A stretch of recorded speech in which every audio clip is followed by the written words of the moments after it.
കൊടകര കുഴൽപ്പണ കേസിൽ ഇഡിക്കും ആദായ നികുതി വകുപ്പിനും തെരഞ്ഞെടുപ്പ് കമ്മീഷനും DGPക്കും ഹൈക്കോടതിയുടെ നോട്ടീസ്. അന്വേഷണ പുരോഗതി 3 ആഴ്ചയ്ക്കകം അറിയിക്കാൻ സിംഗിൾ ബെഞ്ച് നിർദ്ദേശം നൽകി.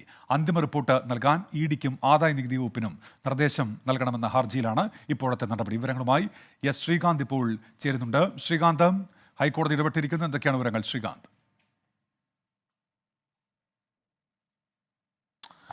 ഈ കേസ് നേരത്തെ തന്നെ ഹൈക്കോടതിയുടെ പരിഗണനയിൽ ഉണ്ടായിരുന്നതാണ്. അത് മറ്റൊരു ഹർജിയാണ്, മറ്റൊരാൾ സമർപ്പിച്ച ഹർജിയായിരുന്നു അത്. പക്ഷേ ഇടയ്ക്ക് വെച്ച് ഹൈക്കോടതി അത് തീർപ്പാക്കുകയും ചെയ്തതാണ്. ഇതിപ്പോൾ പുതുതായി ഒരു ഹർജി വന്നിരിക്കുന്നു.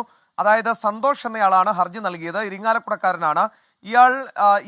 ഇതുമായി ബന്ധപ്പെട്ട് പോലീസ് രജിസ്റ്റർ ചെയ്ത കേസിലെ 50ാം സാക്ഷിയാണ്. അയാളാണ് ഹർജി നൽകിയത്. പറഞ്ഞത്, ആവശ്യമുന്നയിച്ചത് 2021 പോലീസ് അന്തിമ റിപ്പോർട്ട് സമർപ്പിച്ചു. 23 ECIR ED രജിസ്റ്റർ ചെയ്തു. എന്നിട്ടും ED ഈ കൊടകര കേസിൽ എന്താണ് സംഭവിച്ചതെന്ന് ഇപ്പോഴും പറയുന്നില്ല. അന്തിമ റിപ്പോർട്ട് സമർപ്പിച്ചില്ല. ഇതിൽ അന്തിമ റിപ്പോർട്ട് സമർപ്പിക്കാൻ ഉത്തരവിടണം, ഇതായിരുന്നു ആവശ്യം. കേസ് ഇന്ന് കോടതി പരിഗണിച്ചു.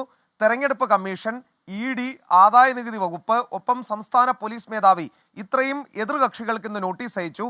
3 ആഴ്ചയ്ക്കകം മറുപടി നൽകാനാണ് നിർദ്ദേശം നൽകിയിരിക്കുന്നത്. മറുപടി കൂടി കേട്ട ശേഷം ഇക്കാര്യത്തിൽ തീരുമാനമെടുക്കും. ശ്രീകാന്താണ് വാർത്തയുടെ വിശദാംശങ്ങൾ നൽകിയത്.